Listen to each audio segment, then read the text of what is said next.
I would need a groom for that. The words left Eleanor Whitmore's mouth so softly that, for one strange second, everyone in the bridal suite forgot how to breathe.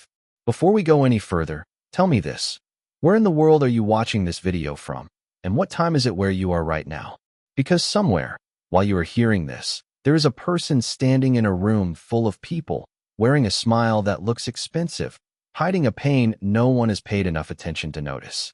That was Eleanor Whitmore at 7:42 on a Thursday evening inside the private bridal suite of the Whitmore House Hotel, 16 stories above Fifth Avenue in Manhattan.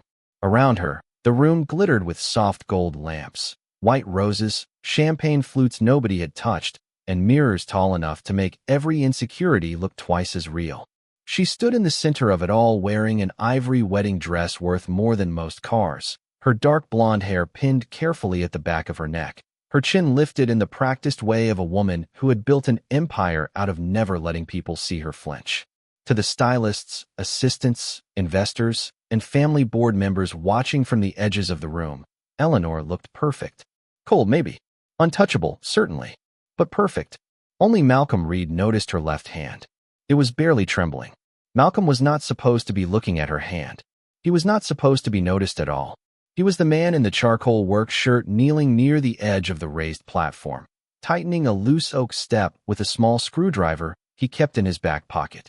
He had been hired at the last minute to repair the staging before Whitmore Bridal Group's anniversary gala.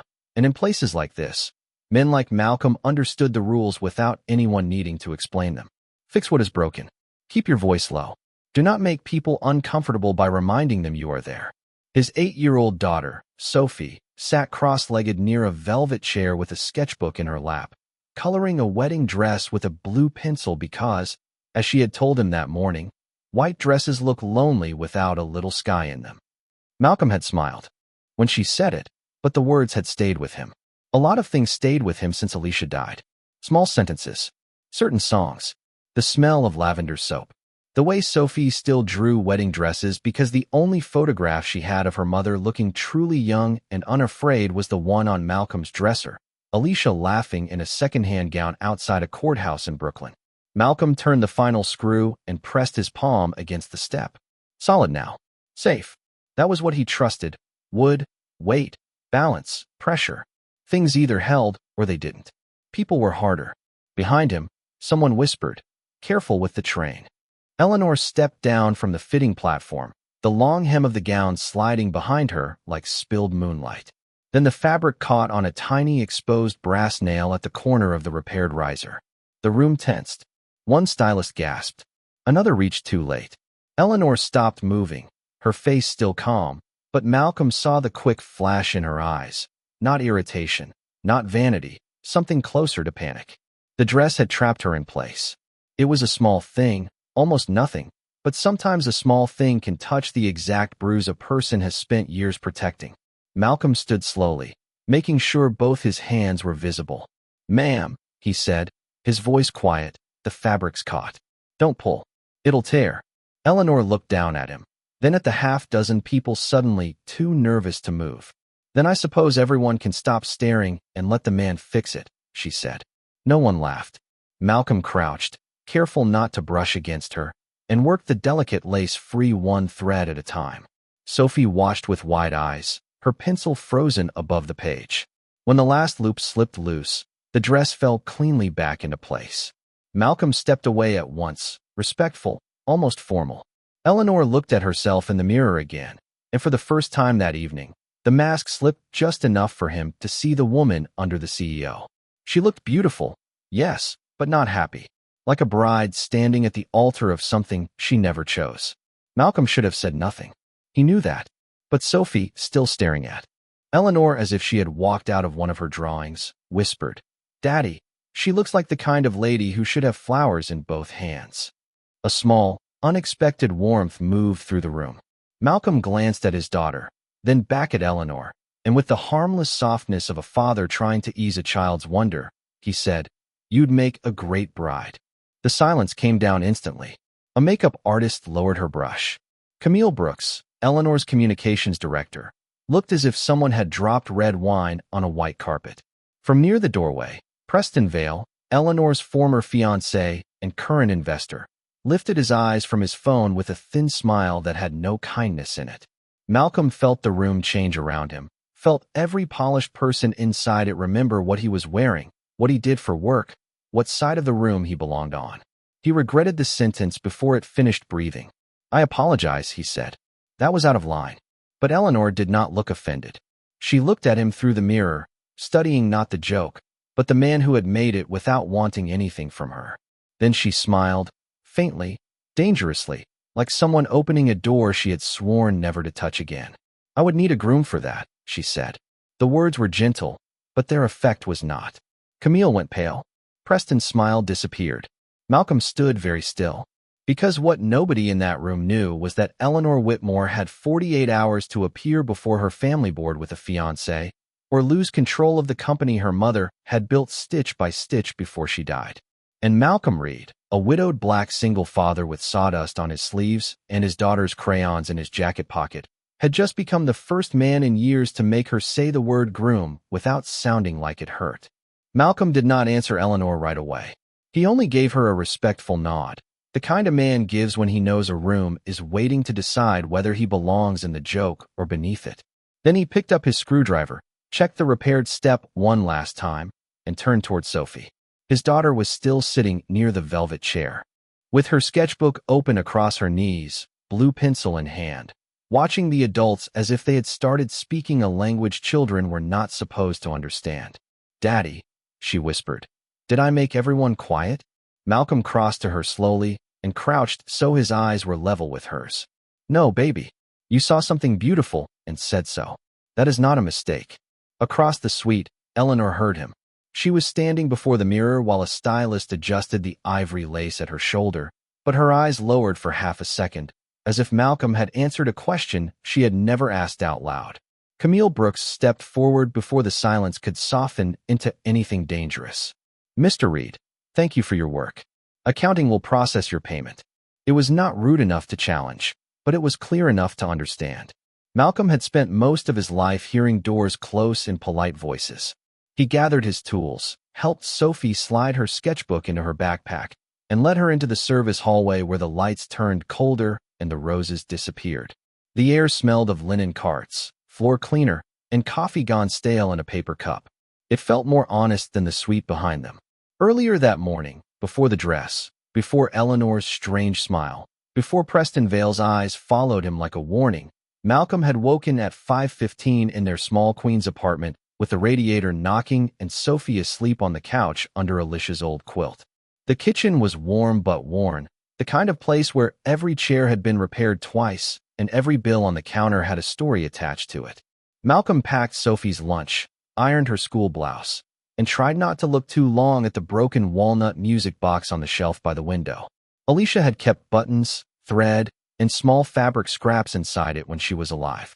After she died, Sophie had found a tiny piece of blue embroidery tucked beneath the lining, little stars stitched so carefully they looked almost shy. Since then, every wedding dress Sophie drew had blue stars hidden somewhere near the hem. "Mom made things pretty in secret," Sophie had said once. Malcolm had not corrected her. Some truths were kinder when left small. That morning, while he buttoned Sophie's cuff, she had held up a drawing of a bride with blue stars at the bottom of her dress and asked, "Was Mom good at this?" Malcolm smiled, but the smile carried weight. "She was good with her hands. Better than me, maybe." Sophie's eyes widened. "Better than you?" "Almost." He tapped her nose. "Some lady from a bridal house helped your mother once. Paid for a class, I think. Your mom said the woman believed patient hands should not go unused." Sophie looked down at the drawing as if it had become more important. "Do you think Mom wanted a big wedding?" Malcolm glanced at the courthouse photo on the shelf, Alicia laughing in a second-hand gown, while Brooklyn wind lifted the edge of her veil. "Your mother wanted a real promise." The size of the room did not matter to her. Sophie was quiet for a moment. Then came the question he had been avoiding for 3 years. "Do you think you will ever get married again?"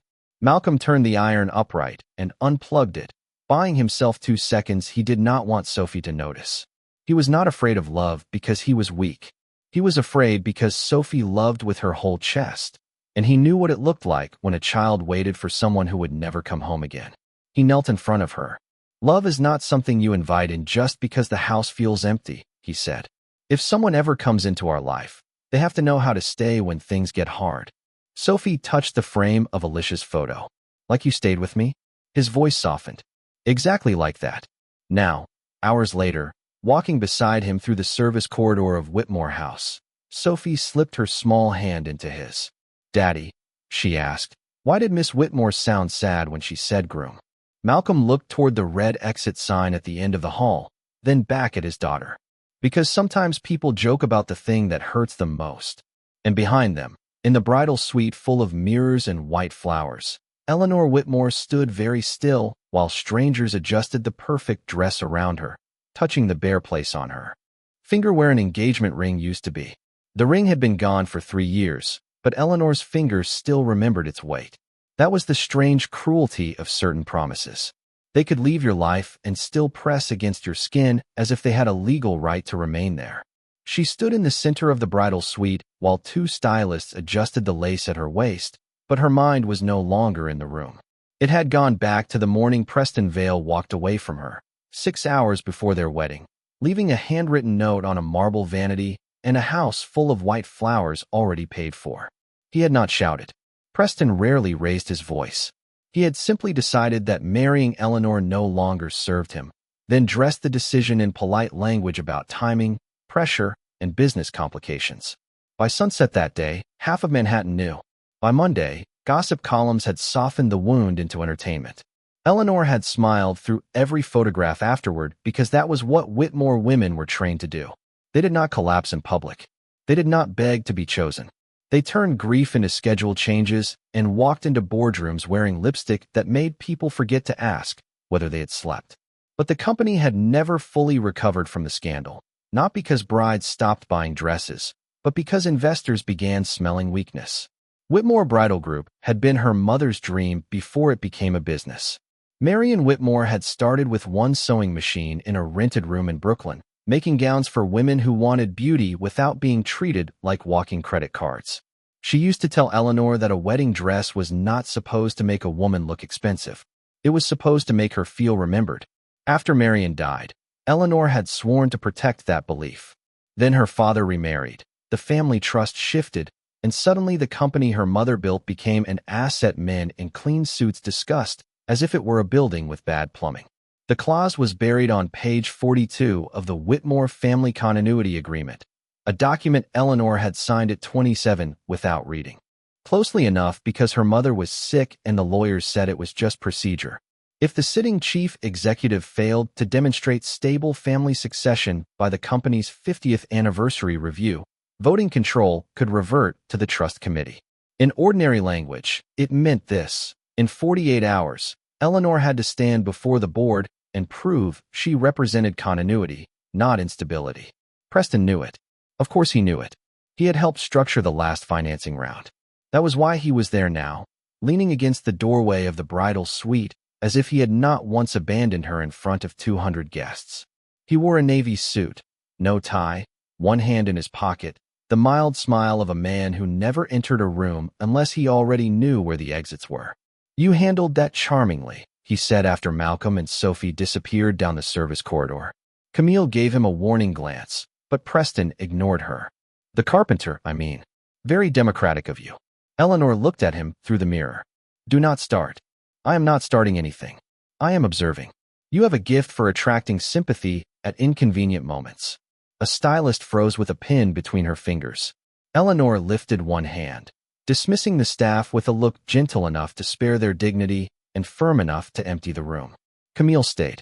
Preston stayed too, because men like Preston often confused access with permission. When the door closed, Eleanor turned from the mirror. The dress moved with her, soft and bright, almost mocking. Say what you came to say. Preston's smile thinned. The board dinner is tomorrow night. Your father is worried. The trust committee is worried. The investors are worried. And after tonight, I imagine they will be even more worried if a random employee with a toolbox becomes part of the story. He repaired a stage. He made you smile in a wedding dress. You and I both know perception matters more than context. Camille folded her arms but said nothing, and that silence told Eleanor more than she wanted to know. Preston stepped closer, stopping at a careful distance that looked respectful from the outside. There is a simple solution. Announce that we are reconsidering our engagement. No wedding date. No melodrama. Just stability. The board relaxes. The trust committee stands down. Whitmore remains intact. Eleanor let out a quiet laugh, but there was no humor in it. You left me 6 hours before the ceremony, and you turned that pain into a decade of excellent branding. We both made choices. The sentence was so smooth, so practiced, that for a moment Eleanor could almost see how other people believed him. Preston did not look cruel. He looked reasonable. That was what made him dangerous. He could insult you with perfect posture. You do not want me, she said. You want the company. I want what makes sense. My mother did not build Whitmore so it could make sense to men like you. The first crack showed then, not in Preston's voice, but in his eyes. A small tightening. A glimpse of the blade under the velvet. Your mother built a beautiful company. You are about to lose it because you would rather defend a fantasy of independence than accept the help of someone who understands power. Eleanor looked past him, toward the service door Malcolm had walked through. She thought of sawdust on his sleeves, of the way he had freed the lace without making her feel handled, of the way he had answered his daughter as if her feelings were not interruptions. It was absurd that she remembered any of it. It was dangerous that she wanted to. I will not pretend to love you to keep my mother's company, she said. Preston nodded slowly, as if she had given the exact answer he expected. Then you will need another groom by tomorrow evening. He turned to leave, then paused with his hand on the door. And Eleanor, be careful where you look for one. Men who have nothing can afford to be noble. It is cheaper than being useful. When he left, the room seemed colder. Camille waited 3 full seconds before speaking. He is not wrong about the board. Eleanor closed her eyes. In the hallway beyond the service entrance, somewhere far below all the roses and chandeliers, a widowed father was probably leading his daughter toward the subway, back to a life that asked too much and gave too little. Eleanor had no right to pull him into her war. She knew that. But for the first time in years, when she imagined standing before her family with Preston beside her, the thought did not feel like survival. It felt like disappearing. By the time Malcolm reached the loading entrance on 49th Street, the city had turned cold enough to make Sophie tuck both hands into the sleeves of her coat. The service door closed behind them with a heavy click, shutting away the chandeliers, roses, and the strange sentence Eleanor Whitmore had left floating in the air upstairs. For a few seconds, Malcolm stood beneath the hotel awning and watched taxis slide through the evening traffic like yellow fish in a dark river. He should have felt relieved. The job was nearly done. The stage was safe. Accounting would send the payment by the end of the week if nobody found a reason to delay it. He could take Sophie home, heat up leftover chicken soup, check her math homework, and pretend the sight of that wedding dress had not reached into places he preferred to keep locked. Daddy, Sophie said, looking up at him. Do rich people always look lonely? Malcolm almost answered too quickly, then stopped himself. That was another thing fatherhood had taught him. Children did not need fast answers. They needed honest ones made soft enough to hold. Not always, he said. But sometimes having a lot of rooms does not mean you have someone waiting in one of them. Sophie thought about that as they walked toward the subway. Miss Whitmore had a lot of rooms. Yes, she did. But she looked like she was waiting by herself. Malcolm tightened his hand around hers, not because she was wrong, but because she was too right. They had made it half a block when his phone buzzed. He expected the babysitter, or maybe an automated reminder about a bill he could not pay until Friday. Instead, the screen showed an unknown Manhattan number. He almost let it go. Men like Malcolm learned that unknown numbers often carried trouble wearing a clean shirt. But Sophie was watching, so he answered. This is Malcolm Reed. For a moment, there was only traffic and a thin breath on the other end. Then Eleanor. Whitmore said, Mr. Reed, I know this is inappropriate. Malcolm stopped walking. Sophie stopped with him. Miss Whitmore. Yes. Her voice sounded different without the room around it. Less polished. More human. I would like to ask you something, and I need you to understand that you are free to say no. Malcolm looked across the street at the glowing entrance of a luxury watch store, where a security guard held the door open for a man in a cashmere coat. Then it is probably something I should say no to. Eleanor gave a quiet exhale that might have been a laugh if it had lived a happier life. Probably. She paused. Tomorrow evening, I have a family board dinner. There are legal and personal complications involving the company. Preston Vale is using those complications to pressure me into presenting him as my fiancé again. Malcolm said nothing. The city noise filled the space between them. I cannot do that, Eleanor continued. But I also cannot walk into that room alone without giving them exactly what they want. Malcolm understood before she finished. He wished he did not. You want me to pretend to be something I am not. For one evening, she said quickly. Nothing improper. No public affection. No lies to your daughter. I would compensate you for your time. That last sentence closed something inside him. Not loudly. Just enough. Miss Whitmore, I fix stages. I do not rent myself out for family theater. Sophie looked up at him, sensing the change in his voice. Eleanor went quiet. When she spoke again, the polish was back, but thinner. I apologize. I deserve that. No, Malcolm said, because he was fair even when offended. You are under pressure. I understand pressure.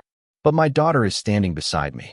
I have spent 8 years teaching her that a person's name is not something you let other people borrow because they have more money than you. On the other end, Eleanor did not defend herself. That mattered more than he wanted it to. You are right, she said. I am sorry. Malcolm was about to end the call when a voice behind them cut through the street. Well, this is touching. He turned. Preston Vale stood near the hotel entrance, with his hands in his coat pockets, smiling as if he had been invited into the moment. Camille was not with him. No assistants. No witnesses who would understand the insult before it landed. Preston's eyes moved from Malcolm's work boots to Sophie's backpack, then back to the phone in Malcolm's hand. Eleanor works quickly when she panics. I assume she made an offer. Malcolm lowered the phone, but did not hang up. This conversation does not involve you.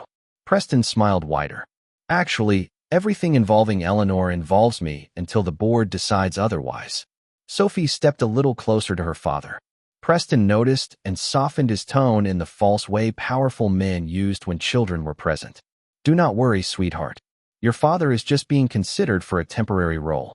A little rented sympathy with a toolbox. The words entered Malcolm quietly, then found the one place he did not permit anyone to touch. His child heard them. Her fingers tightened around his. Eleanor's voice came from the phone, sharp with shame. Preston, stop.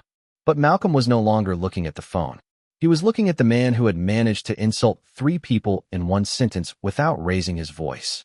For a moment, old anger moved in him, not wild, not reckless, but clean and hot. Then Sophie whispered, Daddy, what does rented mean? Malcolm bent down and adjusted the strap of her backpack, giving himself the second he needed to remain the kind of man he wanted her to remember.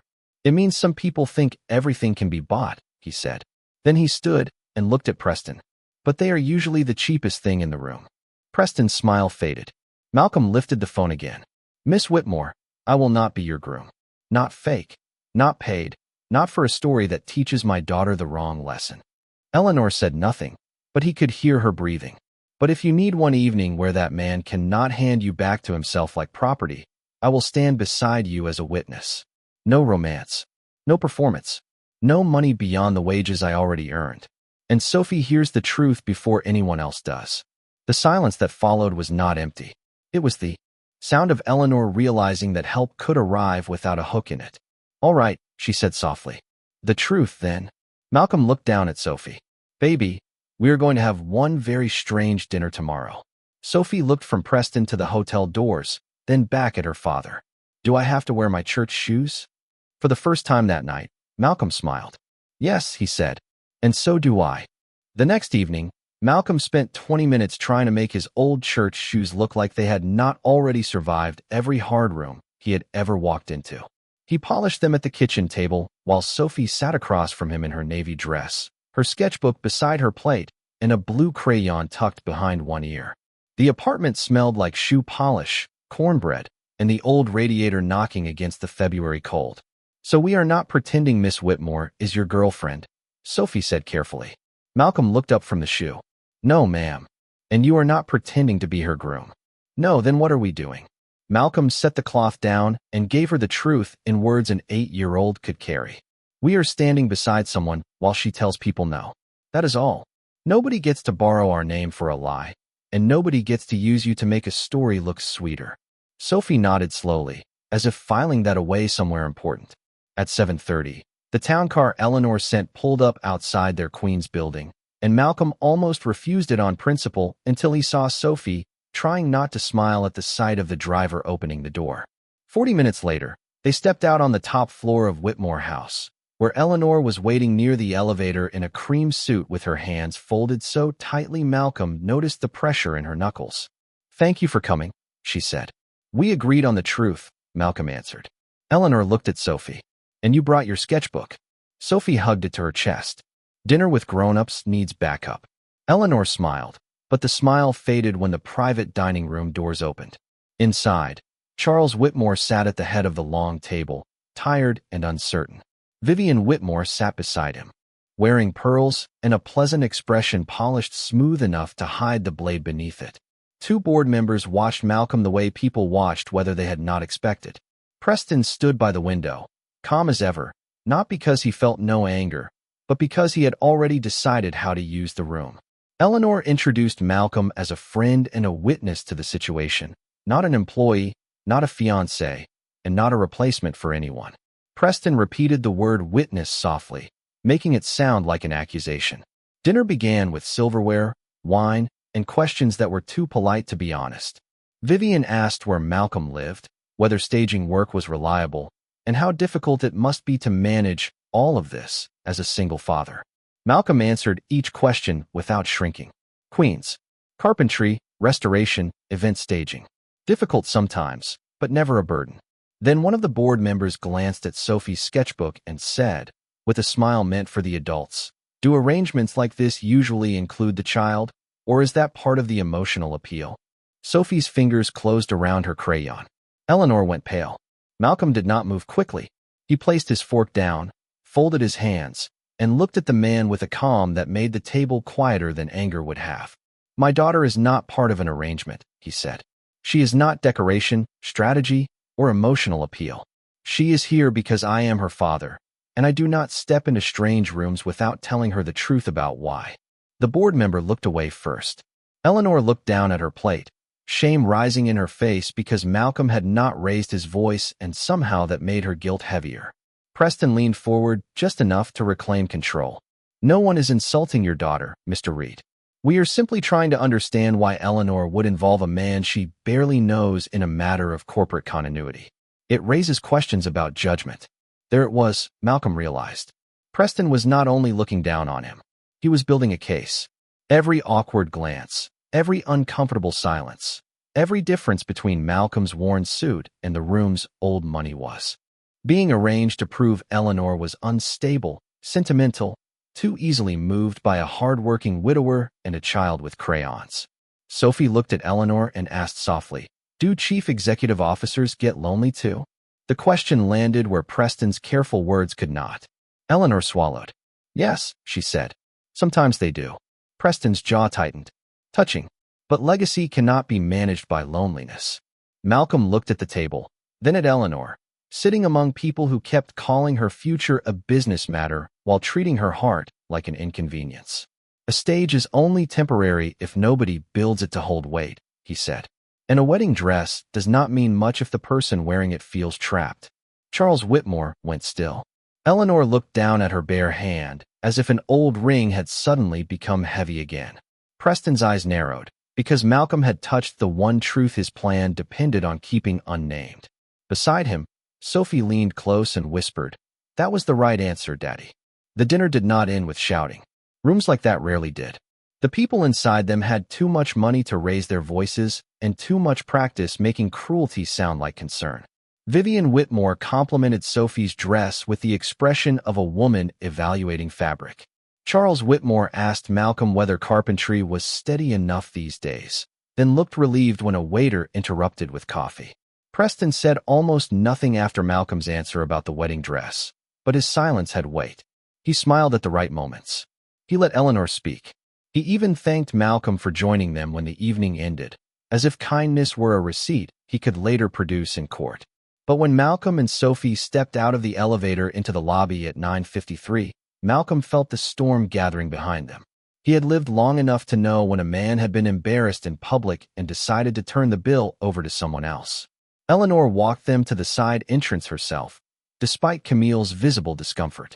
Outside, the February air was sharp, and Sophie leaned against Malcolm's coat, sleepy from too many adult words and one slice of chocolate cake she had tried very hard to finish politely. "I am sorry for the questions," Eleanor said. Malcolm looked toward the street, where the town car waited at the curb. They were not questions. They were fences. Eleanor absorbed that without argument. "And did I ask you to walk into them?" He could have softened the truth. Instead, he respected her enough not to. "Yes." She looked down. "I know." Malcolm shifted Sophie's backpack onto his shoulder. "But you did not build all of them." Eleanor looked at him then, and for a moment the city noise seemed to move around them instead of between them. She wanted to say something. He could see it. Something that would have been too personal for a hotel entrance, too fragile for a night with drivers and doormen pretending not to listen. So she only said, "Good night, Mr. Reed." "Good night, Miss Whitmore." Sophie lifted one tired hand. "Good night, lonely chief executive officer." Eleanor's smile came slowly, touched with sadness and surprise. "Good night, honest artist." By morning, the photograph was everywhere. Malcolm saw it before he made coffee, because his phone would not stop buzzing on the kitchen counter. In the picture, Eleanor stood under the side entrance lights looking at him, while Sophie leaned sleepily against his coat. The angle made it intimate in a way the moment had not been. The headline beneath it made Malcolm's chest go cold. Bridal Empire heiress hires single dad to play mystery groom. He did not click the article. He did not need to. By 7:15, Camille had called Eleanor 6 times. By 7:30, 2 gossip accounts had posted an edited clip from the board dinner, cutting Malcolm's words down to one sentence so it sounded like he had mocked the family. By 8, someone had leaked a blurry image of Sophie's sketchbook beside Eleanor's place setting, with a caption suggesting the child had been used as part of a sympathy performance.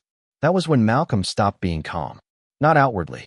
He still braided Sophie's hair with steady hands. He still packed her lunch. He still reminded her to bring her library book back. But inside, something had gone very quiet. Sophie noticed as soon as they reached school. Children were clustered near the front steps, whispering around phones they were not supposed to have out before class. One boy looked at Malcolm, then at Sophie, and said just loud enough, "Is your dad really marrying that rich lady for money?" Sophie's hand slipped out of Malcolm's. Her face changed in a way he had never wanted to see. Not tears. Worse, shame trying to understand itself. Malcolm knelt in front of her on the sidewalk, lowering his voice so only she could hear. "Look at me, baby." She did. "Your father did not sell his name. Your father did not sell yours. Some people are telling his story wrong because the truth does not help them." Sophie swallowed. Can they make people believe it?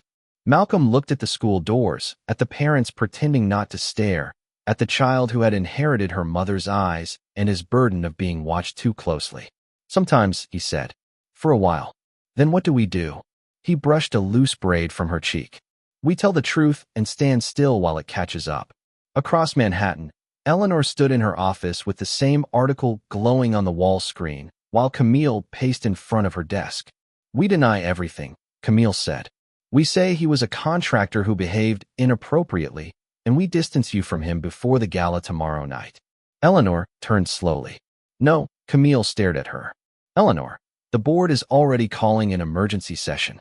Preston is telling investors that you staged a false engagement with a man you barely know. Then Preston is lying. That does not matter if his lie arrives first." Eleanor looked at the photograph again. Malcolm was not touching her.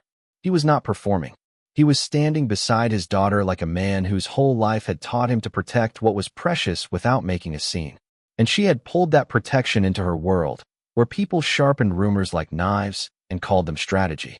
"Find out who leaked the clip," she said. Camille hesitated. "And Malcolm?" Eleanor's voice softened, but her eyes did not. "I owe him the truth before I owe the board a performance." But by the time her assistant reached Malcolm, he was already on the subway back from Sophie's school, still wearing his work coat, one hand around the pole, the other around his phone. He had received a message from an unknown number with a video attached. In it, Preston's voice was calm and unmistakable, speaking to someone off camera. "Make him look paid. Make the child look coached. By tomorrow night, Eleanor will come back to the only groom the board can trust." Malcolm watched it once. Then he looked at his reflection in the dark train window, and saw a tired, widowed father with sawdust in the seams of his sleeves and a decision waiting behind his eyes. He did not want Eleanor's world.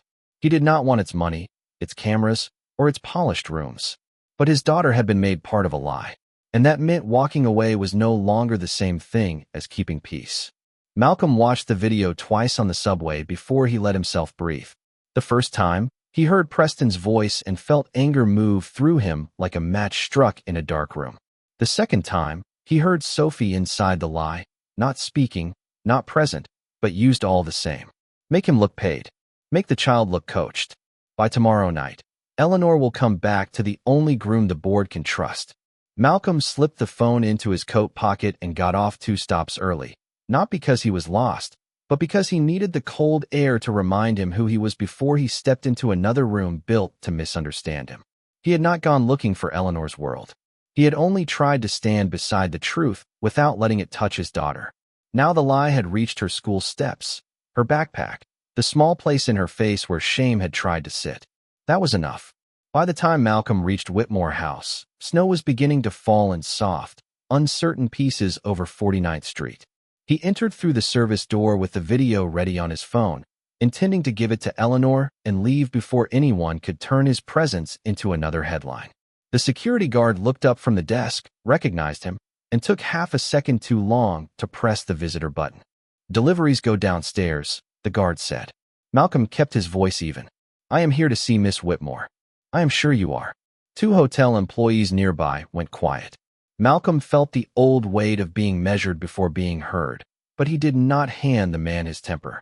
He remembered Eleanor's message from earlier that morning, the one that said she had Sophie's sketchbook and wanted to return it herself. He remembered Grace Holloway watching that sketchbook at dinner, not with suspicion, but with recognition she had tried to hide. "Call Grace Holloway," Malcolm said, "Senior Design Archivist. Tell her Malcolm Reed is here about the child's sketchbook." The guard hesitated, then made the call. 10 minutes later, Grace appeared in a black cardigan and pearl earrings, her face calm in the way old houses are calm during storms. "Let him through," she said. In the freight elevator, Malcolm took out his phone. "I came to give Eleanor something about Preston." Grace did not ask to see it. Her eyes moved to his coat pocket, then back to his face. "Then before you hand her a weapon, you should see the thing he is trying to bury." She took him down instead of up, to the archive level beneath the hotel, behind 2 locked doors and a room that smelled of cedar, cotton paper, and lavender. Sophie's sketchbook lay on a long table beneath a soft lamp. Beside it, Grace placed an old flat file drawing on cream paper, the edges yellowed with age. Malcolm stared. The dress was different from Sophie's, older, more restrained, but along the hem were tiny blue stars, stitched in the same shy pattern Sophie had drawn again and again since finding that scrap of blue embroidery in Alicia's music box. For a moment, he was back in their queen's kitchen, watching his daughter hold up the little fabric piece from her mother's things as if it were treasure. "Where did this come from?" he asked. Grace's voice gentled. "Marion Whitmore's final design. She called it the staying dress." Malcolm did not touch the paper. He only leaned closer, as if Alicia's hands might somehow be hidden between the lines. Grace opened a folder and slid a payroll card beside the sketch. "Alicia Reed, temporary, embroidery assistant, Brooklyn Workshop, Marion Whitmore Scholarship Fund." The room went very quiet. Malcolm read his wife's name once, then again, because grief has a way of making proof feel impossible. He remembered Alicia telling him about an older woman from a bridal house who had paid for a class when they had nothing but rent due and hope stretched thin. He remembered the broken music box, the blue stars, the melody Sophie used to hum without knowing why. Grace rested her hand near the file, not on it. "Marion said your wife had patient hands. She said some people stitch as if they are promising to stay." Malcolm closed his eyes for 1 second. He had come carrying evidence against a man who had lied about his child. He had found instead that Eleanor's mother had once seen Alicia before the world had any reason to look. This was no longer only about a scandal. It was about 2 mothers, both gone, leaving kindness behind in places their daughters would one day find. His phone buzzed with Eleanor's name. "I am sorry. I should have protected you and Sophie from this." Malcolm looked at Sophie's blue pencil stars, Marion's unfinished sketch, Alicia's payroll card, and the video Preston thought would force the truth to kneel. Then he typed slowly, Because some words deserve to arrive clean. You did not start this lie, but we can end it cleanly. I am at Whitmore House, and there is something about our mothers you need to see. By the time Eleanor reached the archive level, the gala upstairs had already begun to glow through the hotel like a second city. Music drifted faintly through the ceiling. Elevators opened and closed. Wealthy guests stepped out beneath chandeliers, smiling for photographers beside walls of white roses and gold lettering that said 50 years of Whitmore Bridal Group. But below all that light, in the quiet room where her mother's sketches slept inside flat files, Eleanor stood with one hand over Alicia Reed's old payroll card and did not speak for nearly a full minute. Malcolm stood across the table from her, giving her the dignity of silence. Grace Holloway waited beside the cedar cabinet with Sophie's sketchbook held carefully against her chest. Eleanor finally touched the yellowing card with 2 fingers, as if it might vanish if she pressed too hard. "My mother paid for your wife's training," she said. Malcolm nodded. "Looks that way.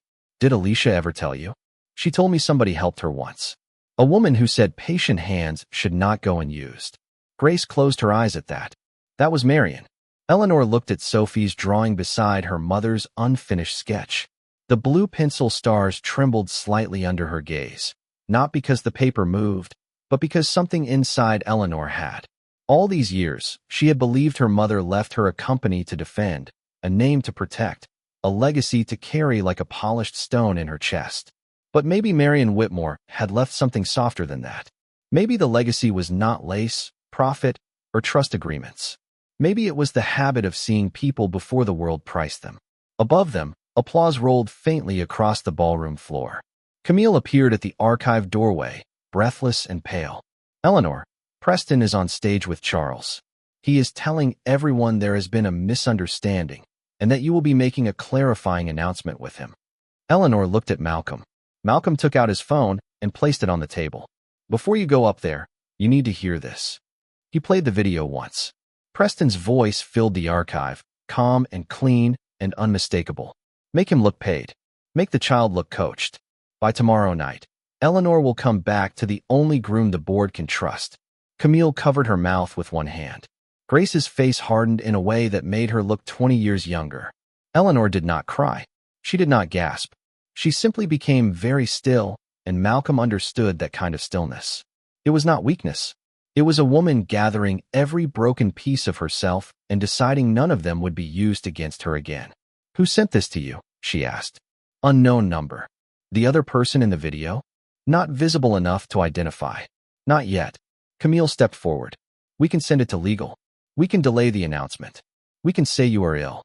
Eleanor looked toward the ceiling, toward the ballroom where Preston was arranging her future in front of 300 people. "No," she said. "I have spent enough years letting people translate my silence."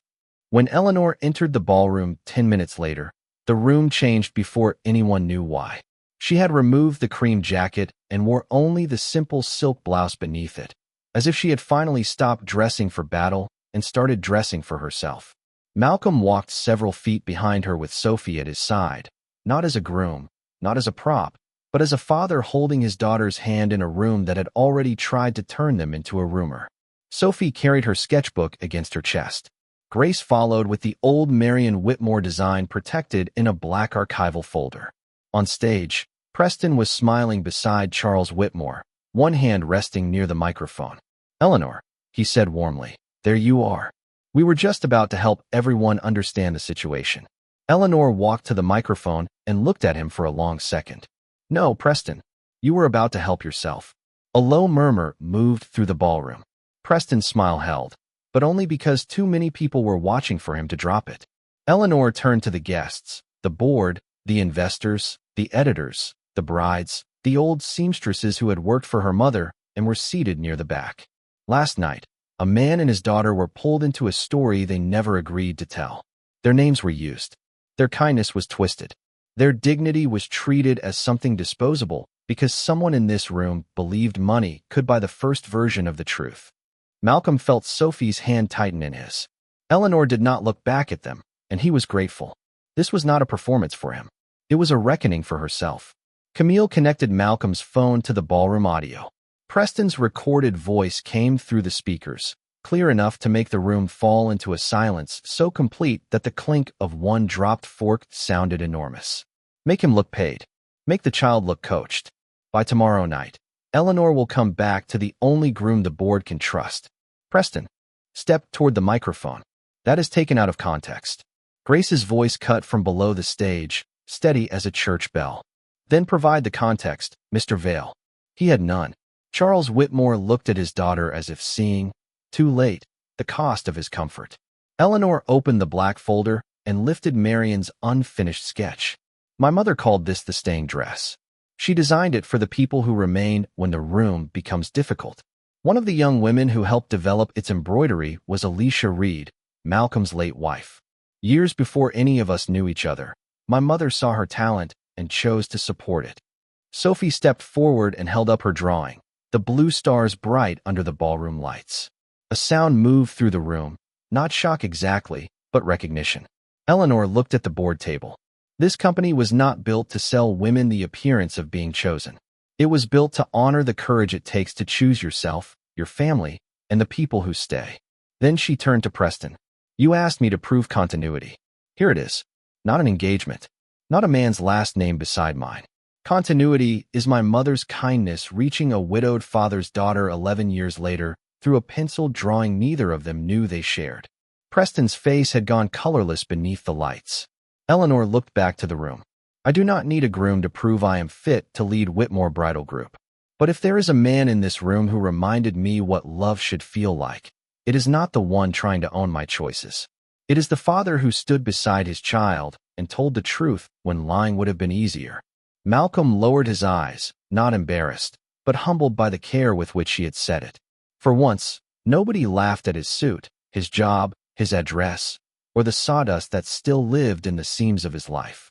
The room stood slowly, beginning with the seamstresses in the back, then the staff, then the guests, until even the board members rose into applause that sounded less like celebration and more like a door unlocking.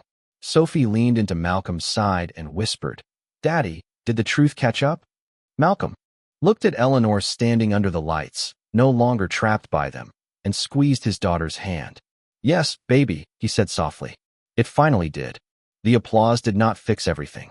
Malcolm knew that before the last pair of hands stopped clapping. Applause was a sound, not a repair. It could fill a ballroom for one bright minute and still leave people with choices to make when the lights came down. But it did something important that night inside Whitmore House. It placed the truth where everyone could see it, and once the truth stood in public, Preston Vale could no longer dress control in the language of concern. He tried. Of course he tried. He stepped toward Charles Whitmore first, speaking low, using phrases like misunderstanding, legal exposure, and emotional overreaction. But this time Charles did not look at him for instruction. He looked at Eleanor. Maybe he saw Marion in the way his daughter stood beneath the lights with her shoulders squared and her mother's unfinished sketch in her hands. Maybe he finally understood that comfort had cost him too much. He removed Preston's hand from his sleeve and said, clearly enough for the nearest board members to hear, I think you should leave. No one cheered. Eleanor would not have wanted that. Justice did not need to humiliate him to be real. Preston left the stage with his face arranged into dignity, but the room had already stopped belonging to him. By the next morning, Whitmore Bridal Group's attorneys had the recording, the edited clips, and the leaked trail from Camille's emergency review of the communications system. The board suspended all negotiations tied to Preston's investment group pending formal review. 3 members of the trust committee, who had privately encouraged the sale, resigned within the week. Eleanor did not release a cruel statement. She released a simple one. Whitmore Bridal Group would remain independent, the family continuity clause would be retired, and no woman's leadership would ever again be measured by the presence of a man standing beside her. Reporters called it bold. Fashion editors called it historic. Sophie called it, finally using grown-up words correctly. Malcolm laughed when she said that, the kind of laugh that came from somewhere he had forgotten still worked. 2 weeks later, Eleanor came to Queens without photographers, without Camille, and without the Blacktown car. She arrived in a rideshare, carrying a paper bag from a bakery on Roosevelt Avenue, and wearing jeans, flat shoes, and a navy wool coat that made her look less like a woman from a magazine and more like someone trying to remember how normal air felt. Malcolm opened the apartment door and stared for half a second longer than politeness allowed. Sophie saved him. Miss Whitmore, did you bring croissants, or are you here for serious business? Eleanor lifted the bag. Both, but the croissants are warmer. She had come with a contract, not a gift. That mattered to Malcolm before she even explained it. Whitmore was launching a new public exhibition space connected to the restored archive, a place where brides, students, apprentices, and working families could see the history behind the gowns, not just the price tags attached to them. Eleanor wanted Malcolm to design the staging and build the first installation around the staying dress. His name would be on the contract. His rate would be fair. His schedule would include school pickup. There would be no favors hidden in the fine print. Malcolm read every page at the kitchen table while Sophie and Eleanor ate croissants and discussed whether blue stars looked better on ivory or cream fabric. When he finished, he looked at Eleanor. You did not have to make this clean. Yes, she said. I did. That was the moment he trusted her more than any apology could have made him. In the months that followed, the archive space took shape slowly, honestly, under Malcolm's hands. He used warm walnut for the display platforms because Grace said Marion hated cold-looking museums. He built low viewing rails so children could see the embroidery without being lifted. He created a small listening bench beneath an old speaker that played the repaired melody from Alicia's music box, the same melody Marion had used during fittings when nervous brides needed something gentle to breathe with. Eleanor visited often, but never, in a way that made the workers stand straighter than necessary. Sometimes she brought coffee. Sometimes she sat on the unfinished floor beside Sophie while Malcolm measured wood and pretended not to notice the two of them arguing softly over colored pencils. Sophie bloomed in that space. Her drawing of the staying dress was framed beside Marion's original sketch, not as a marketing trick, but as a bridge. Beneath it, a small plaque read, "Some kindness arrives before we know we will need it." On opening night, the room filled with people who would never have been invited to the old Whitmore galas. Seamstresses brought their grandchildren. Single parents came with strollers. Design students stood shoulder to shoulder with brides in expensive coats. Charles Whitmore arrived alone and spent a long time staring at Marion's sketch. Then he found Eleanor and said, with the awkward humility of a man learning late, "Your mother would recognize this place." Eleanor's eyes shone, but she did not look away. "I hope so." Malcolm stood near the back in the same dark suit from the board dinner, pressed better this time, shoes polished by Sophie until they looked nearly new. Around his neck, under his shirt, Alicia's ring rested on a thin chain. He had not put it away. He had not put it back on his finger either. Some loves were not doors you closed. They were rooms you learned to carry without living inside them forever. When the speeches ended, Sophie tugged Eleanor toward the display and presented her with a new drawing. In it, Eleanor wore a simple wedding dress with blue stars at the hem. Beside her stood a tall man in a dark suit, his face unfinished, as if Sophie had decided not to rush what grown-ups were still learning to say. Eleanor looked at the picture for a long moment, then glanced at Malcolm. "Your daughter still thinks I need a groom." Malcolm felt the whole room soften around them, though no one else had heard.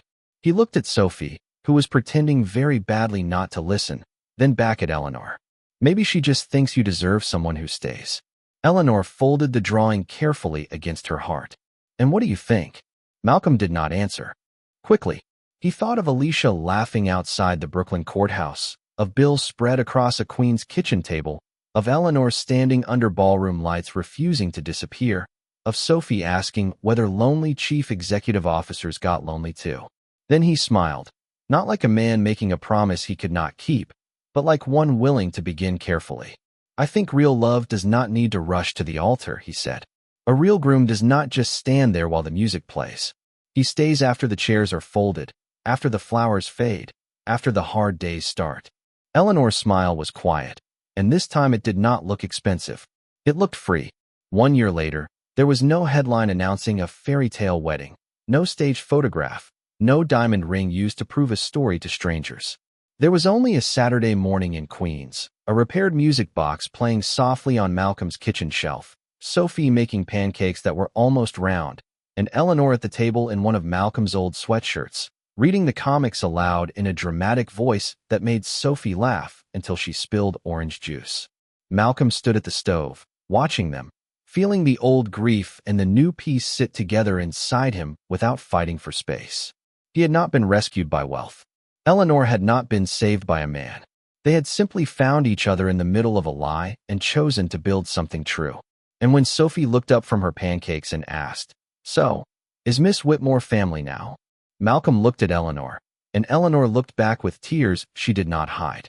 He crossed the kitchen, kissed the top of his daughter's head, and said the only answer that mattered. "Yes, baby." She stayed.